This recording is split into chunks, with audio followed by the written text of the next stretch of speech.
Welcome back. Let's continue our understanding of int and float. We talked about the idea of these two data types and how we can use operations on them that we're familiar with from math class, plus a few ones that maybe we haven't seen before, such as modulo or the double slash, or the double multiply for the power of. Now, this is really cool because we can get our computers to do, well, math for us, like a calculator, right? But a programming language also provides for us different actions that we can perform.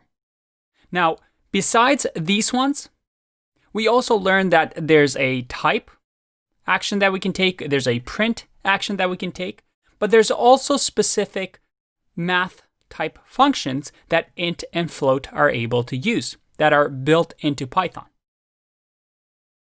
Now, these are called, well, math functions. And functions, something we'll talk about later on, are these actions that we've been talking about. Remember our diagram here? We're starting to learn about the data types and the actions that we can perform on them. Now, in most programming languages, these actions are called functions. And we have a whole section on them. But for now, there's some functions that we can use. So this is a print function, this is a type function. But there's specific math functions, such as round.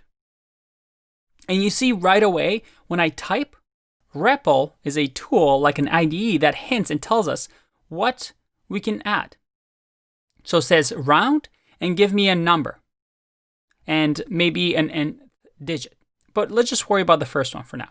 So round, if I do 3.1 and I round here, I get 2. Well, that's not right? That's actually the result from up here because we need to also tell it to perform with a function of print. Hey, print to the screen whatever the result of this is.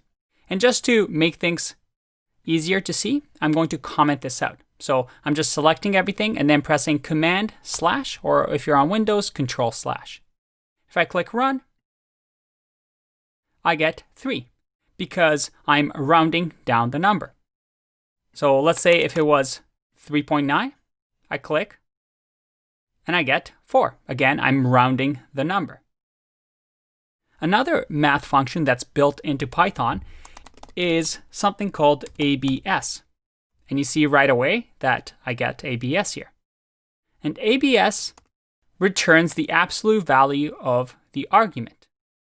And again, for those that aren't too familiar with math, an absolute value simply means, well, no negative numbers. So an absolute value of negative 20 is 20.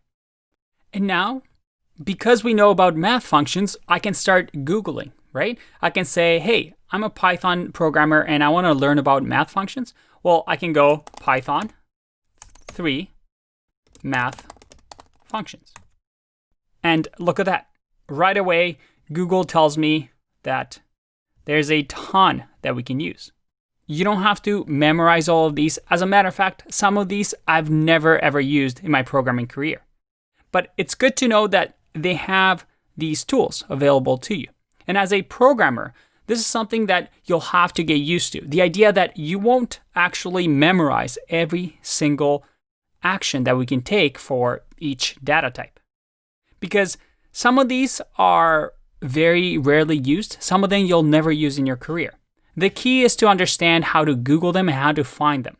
And throughout this course, I will show you the important ones that you're going to see over and over and over.